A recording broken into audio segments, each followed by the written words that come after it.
आज की क्लास में हम सीखेंगे करेंसी का टॉपिक। करेंसी का टॉपिक बेसिकली तब काम में आता है जब हम रुपीज़ के अलावा किसी अदर करेंसी में ट्रेड करें।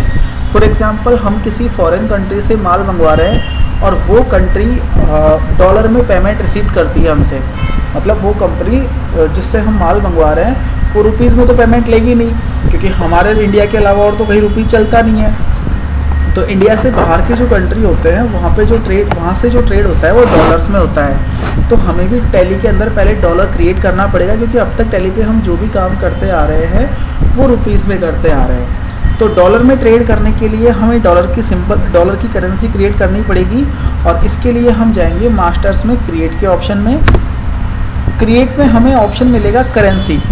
यहाँ से आपको जो डॉलर की करेंसी है वो क्रिएट करनी है। करेंसी को हम क्रिएट करेंगे, यहाँ पे हम शिफ्ट के साथ 4 दबाएंगे तो करेंसी का सिंबल आपको नज़र आ जाएगा। जो डॉलर वाली करेंसी है उसका सिंबल आपको नज़र आ रहा है। यहाँ पर हम इसका पूरा नाम लिख देते हैं। उसके बाद आपको कुछ नहीं करना, बाकी सारी चीज़ें एट इज इट एक्सेप्ट करवानी है। एक्सेप्ट करवाने के बाद हम एक पार्टी का लेज़र बना लेते हैं जिस पार्टी से हम डॉलर में गुड्स परचेज करेंगे। तो उसके लिए हम लेज़र्स पे जाएंगे और यहाँ से मैं लेज़र बना लेता हूँ, फॉर एग्ज़ाम्पल डोनाल्ड ट्रम्प। अच्छा, ये जो पार्टी है ये हमारी क्रेडिटर होगी, बिकॉज हम इससे परचेज करेंगे। उसके बाद हमें क्या करना है, इस पार्टी के मोर डिटेल के ऑप्शन पे जाना है। मोर डिटेल आपको यहाँ पे नज़र आ रहा है। मोर डिटेल पे जाने का शॉर्टकट Ctrl+I। मोर डिटेल पे जाने के बाद आपको इस पार्टी का जो करेंसी ऑफ लेजर है ये यहाँ से चेंज कर देना है, और इसको हम क्या कर देंगे, डॉलर। उसके बाद हम क्या करेंगे, ये जो पार्टी है इसका कंट्री चेंज करेंगे। फॉर एग्ज़ाम्पल ये party United states of America की है, और यहाँ से मैं ले लेता हूँ न्यूयॉर्क। ठीक है, तो मैंने एक पार्टी का लेज़र बना लिया जिस पार्टी से हम गुड्स परचेज करेंगे और उसको हम डॉलर में पेमेंट करेंगे। अब हम डॉलर की रेट डाल देते हैं, क्योंकि डॉलर की जो रेटें हैं वो कम ज़्यादा होती रहती है। तो यहाँ पर हम रेट ऑफ एक्सचेंज के ऑप्शन में जाएंगे, और यहाँ पर जैसे 1 अप्रैल 2025 को डॉलर की रेट चल रही है जैसे 80 रुपीज़, तो मैंने यहाँ पर 80 रुपीज़ एंटर किया और उसको मैंने एक्सेप्ट करवा लिया। तो हमने करेंसी बना ली, लेज़र बना लिया, और रेट ऑफ एक्सचेंज में ये बता दिया कि आज के दिन डॉलर क्या रेट चल रहा है। तो 1 अप्रैल 2025 को हम एंट्री करेंगे परचेज़ करने की, वाउचर, और F9 के अंदर हम जाएंगे तो यहाँ पे परचेज़ का वाउचर ओपन हो गया। अच्छा देखो, किसी भी ऑप्शन पे आपको जाना है, जैसे मैं वाउचर पे डायरेक्ट कैसे गया तो V हाईलाइट हो रहा है। अगर हमें वाउचर पे जाना है तो V प्रेस करना पड़ेगा, डे बुक पे जाना है तो K प्रेस करना पड़ेगा, क्रिएट पे जाना है तो C प्रेस करना पड़ेगा। जो चीज़ आपको हाईलाइट नज़र आ रही है आप वो प्रेस करोगे, ऑटोमेटिक आप उस पर चले जाओगे। वाउचर पे जाने के बाद किस वाउचर पे जाना है उसके शॉर्टकट आपको साइड में नज़र आ रहे हैं। परचेज़ का शॉर्टकट F9 है, तो मैंने परचेज़ का वाउचर ओपन कर लिया। यहाँ से हम पार्टी सिलेक्ट करेंगे जिस पार्टी से हम परचेज़ करेंगे। तो अभी हमने लेज़र बनाया था वो पार्टी मैंने सिलेक्ट किया, और सेलेक्ट करने के बाद में यहाँ से हम परचेज़ का लेज़र बना लेते हैं। परचेज़ का लेज़र परचेज़ में जाएगा। अच्छा, ये जितने भी ऑप्शंस ओपन हो रहे हैं ये GST के ऑप्शन ओपन हो रहे हैं। तो पहले हम F11 के अंदर जो GST का फीचर है इसको मैं नो कर लेता हूँ, जिससे आपको कोई कन्फ्यूजन ना हो, और इसको मैं एक्सेप्ट करवा लेता हूँ। हमने परचेज़ का लेज़र बनाया। परचेज़ का लेज़र बनाने के बाद में नेम ऑफ आइटम के अंदर जो चीज़ आप परचेज़ करना चाह रहे हो वो यहाँ पर आपको क्रिएट करना पड़ेगा। जैसे हम वहाँ से मंगवा लेते हैं डेल मॉनिटर, ये चला जाएगा कंप्यूटर पार्ट्स, और ये आएगा अकॉर्डिंग टू पीसेस। यहाँ पर हम पीस का लेज़र पीस की यूनिट बना लेते हैं। बाकी कुछ नहीं करना, मैं एक्सेप्ट करवा रहा हूँ। अब हमने जितने पीस परचेज़ किए हैं वो आपको क्वांटिटी में डालना है। फॉर एग्जांपल हमने परचेज़ किए हैं 500 मॉनिटर।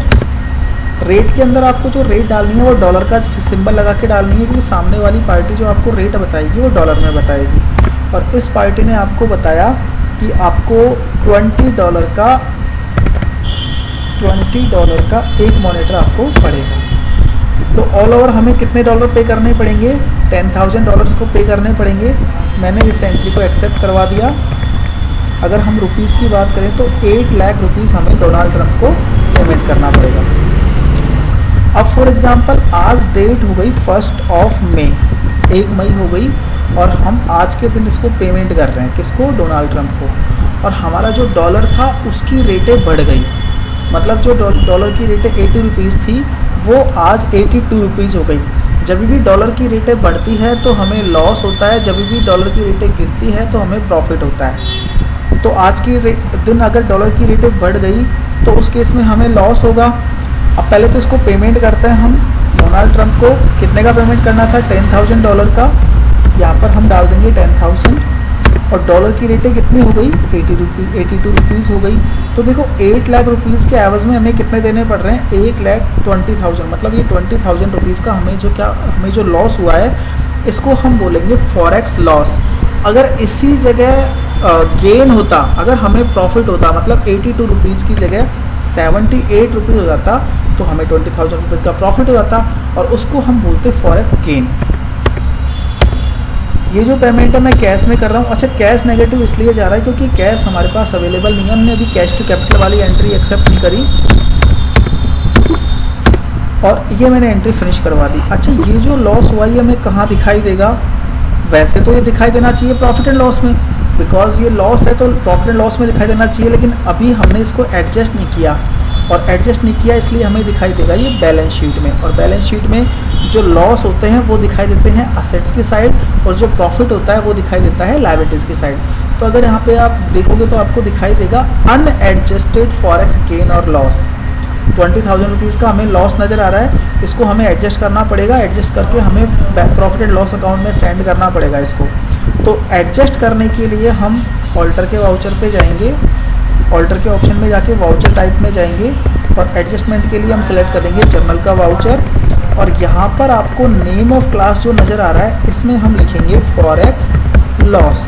अगर हमें प्रॉफिट होता तो यहाँ क्या लिखते हैं? Forex gain. इसके बाद हमें इस ऑप्शन को एक्सेप्ट करवाना, यस करना है, for use class for forex gain और लॉस। यस करने के बाद यहाँ पर आपको फॉरेक्स गेन या लॉस हुआ है उसका आपको लेज़र बनाना है। यहाँ पर मुझे फॉरेक्स लॉस हुआ है तो मैं लेज़र बना लेता हूँ फॉरेक्स लॉस। जो हमारा लॉस है वो इनडायरेक्ट एक्सपेंसेस होगा हमारा, तो कंट्रोल ए से हम इसको एक्सेप्ट करवा लेते हैं। अब हम जाएंगे वाउचर पे F7 के अंदर, और यहाँ से फॉरेक्स लॉस सेलेक्ट करेंगे, पार्टी सेलेक्ट करेंगे डोनाल्ड ट्रंप। जब भी आप ये एंट्री करो तो इस चीज़ पे गौर करना, ऊपर डेबिट आना चाहिए और नीचे क्रेडिट आना चाहिए, तभी ये एंट्री एक्सेप्ट होगी। अगर डेबिट और क्रेडिट नहीं आएगा तो एंट्री एक्सेप्ट नहीं होगी। जब भी आपको डेबिट और डेबिट नज़र आए तो आपको क्या करना है? एस्केप दबा के बार बार उस एंट्री को रिवाइज करना है। जब आप 2-3 बार रिवाइज करोगे तो ऑटोमेटिक यहाँ पर डेबिट और यहाँ पर क्रेडिट आ जाएगा। अब मैं इस एंट्री को एक्सेप्ट करवाता हूँ। एक्सेप्ट करवाने के बाद अगर हम बैलेंस शीट में चेक करते हैं जाकर, तो देखो अनएडजस्टेड था वो अब एडजस्ट हो गया, और वो कहाँ दिखाई देगा? प्रॉफिट एंड लॉस में दिखाई देगा। हम इसको डिटेल से देखने के लिए ऑल्ट F1 दबाएंगे तो यहाँ पर आपको इनडायरेक्ट एक्सपेंसेस का जो हेड है उसमें नज़र आएगा फॉरेक्स लॉस। अगर फॉरेक्स प्रॉफिट होता या फॉरेक्स गेन होता तो वो इधर दिखाई देता, लॉस है तो इधर दिखाई दे रहा है। तो उम्मीद करता हूँ आपको समझ में आ गया होगा। अगर हमें फॉरेक्स में प्रॉफिट होता है या लॉस होता है, फॉरेक्स का मतलब होता है विदेशी करेंसी के अंदर काम करना। विदेशी मुद्रा में अगर हम काम करते हैं तो हमें लॉस भी हो सकता है, प्रॉफिट भी हो सकता है। और ऐसी और भी हमने जो वीडियोस अपलोड कर रखी है उनका डिस्क्रिप्शन में आपको लिंक मिल जाएगा, आप वहाँ से जाकर और भी हमारी अपलोडेड वीडियोस देख सकते हैं। और मिलते हैं आपसे नेक्स्ट क्लास में।